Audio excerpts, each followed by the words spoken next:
Let's now have a look at the Reports screen. Click on the Reports tab.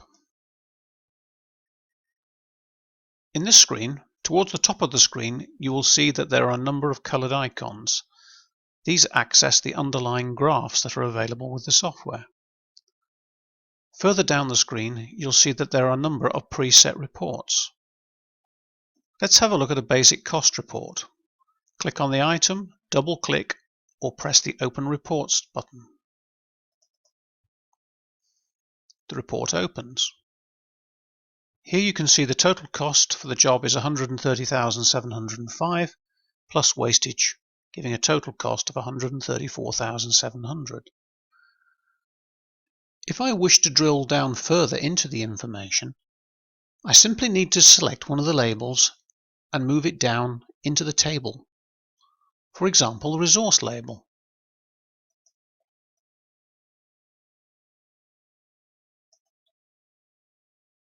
Here you can see that all the resources are broken down into labor, material, plant, subcontract, and sundry costs. If I now move the type label adjacent to the different resources, I can see all the type costs.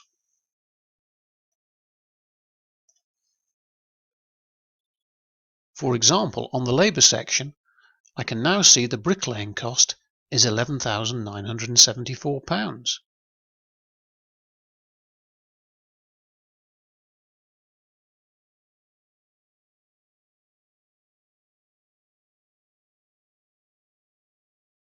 If I want to understand how that cost is broken down, I can move the Item Used For label.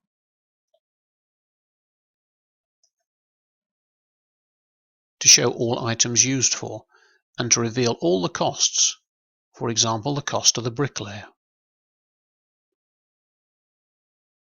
I can now scroll down the screen and see that the software has broken down all the items that go to make up the estimate.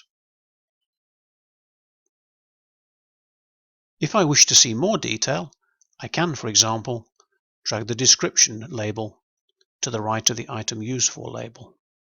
Note that a grey eye bar has appeared down the screen again. Here you can see that everything is broken down, describing in detail what the item is and who has done it. If I scroll further down into the Materials section, you can see that we have a detailed breakdown of all the materials. If I want to, I can select any column and I can remove the subtotal if it's not relevant.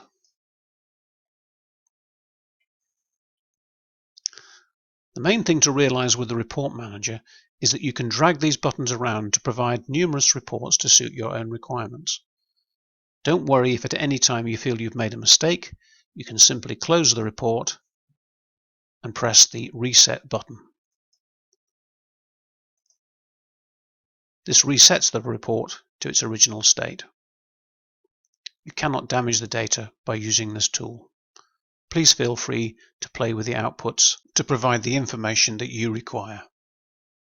Now press the Close Report button.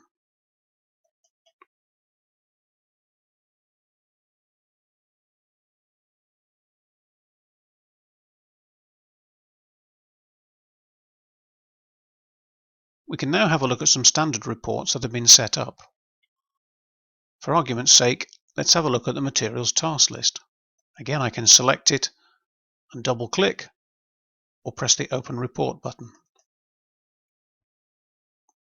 In this report, you can see that there is an order by date and a date required on site. This information has been derived from the bar chart. For argument's sake, you can see that the software is advising us to think about organizing the architectural stone sill before any other tasks have been completed on site. This is because within the price book, we have set the architectural stone to have an 8-week delivery period. The next item on the screen is ready-mix concrete. This is readily available, so it only has a short lead time. Further down the screen, you'll see that the truss roof assembly again is required early on in the process. This is because this has a 6-week lead time. Bear in mind that you can set the lead times to reflect your own expectations. It doesn't matter if the software is advising you to think about items early The main thing is that you do not forget them.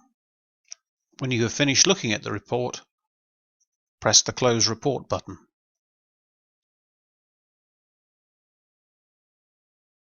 Let's have a look at the materials used list. This lists all the materials for the individual build phases. When you have finished looking at this report, press the Close button. Let's have a look at a Quotation Inquiry. This lists all the materials by type so that you can send them off to the merchants for pricing. If you wish to send only a small number of material types to particular merchants, you can filter them as well. For argument's sake, if I wanted to make an inquiry for heavy-side materials, I could simply select those items.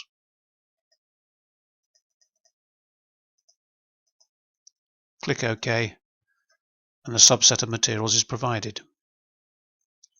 You can also export any item to an Excel spreadsheet to either manage the information or to send off to a merchant for pricing. When you have finished with the report, press Close.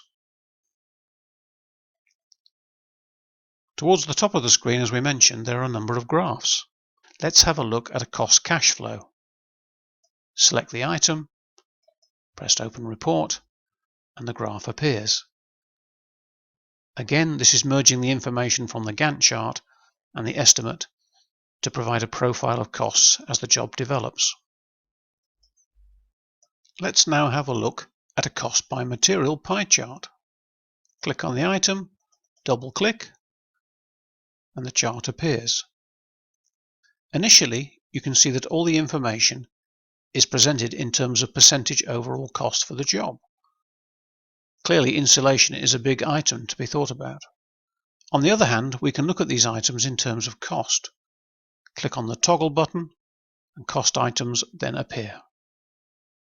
Once again, we can see that insulation is a big item.